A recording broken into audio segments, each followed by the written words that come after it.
Welcome to the Daily Plunge. We're in the Gospel of John, chapter 11, and this is the beginning of the story about Lazarus.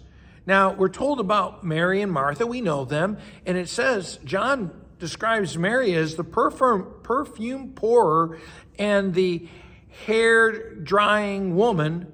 She dried Jesus' feet with her hair, and so she has dedicated herself to be a disciple of Jesus. She's surrendered to him, right? And Lazarus, her brother, she describes him to Jesus as the one you love. And isn't that all of our identity, that you are the one that Jesus loves? Now, he's sick, and Jesus says, well, this sickness will not end in death. But we know the story, and it does. Why does he say this?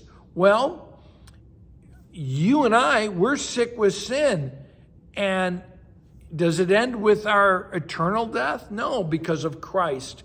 And so that's sort of what's going on here. The sickness and the death that we go through, that Lazarus is going to go through.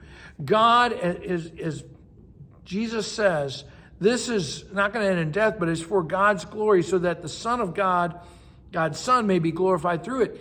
And so God uses even sickness and death, all the brokenness of this world, God uses it so that he may be displayed in the midst of it, that he may be glorified in the midst of it.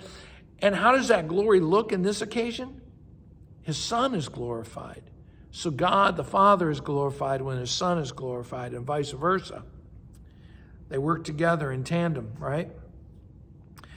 Now, Jesus is saddened by the sickness of Lazarus. He's concerned about him. And I think it would be good for us to understand that God is saddened by what we go through. He has compassion for us.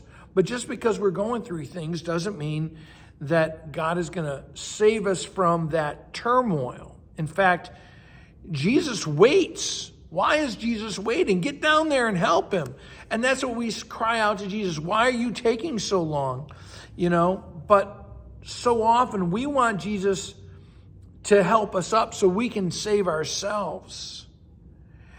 And all those things that we go through, sickness, death, and the other turmoil, if we do it ourselves, we don't need Jesus.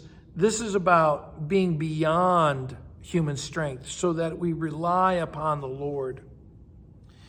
The disciples asked Jesus if Lazarus is worth the risk of going to Jerusalem and being killed. And that begs the question, is our death worth the risk to Jesus?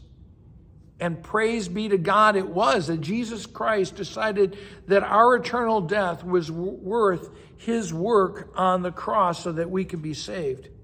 Now, Jesus says to his disciples, I'm going to go wake him up. And they're like, well, if he's asleep, that's not a problem. But what he's talking about is he's going to wake him up from death. He's going to wake him up from seeing life only through the lens of death. And we all need to be woke to the gospel. And then Jesus declares this directly to them. He's dead. He declares he is dead.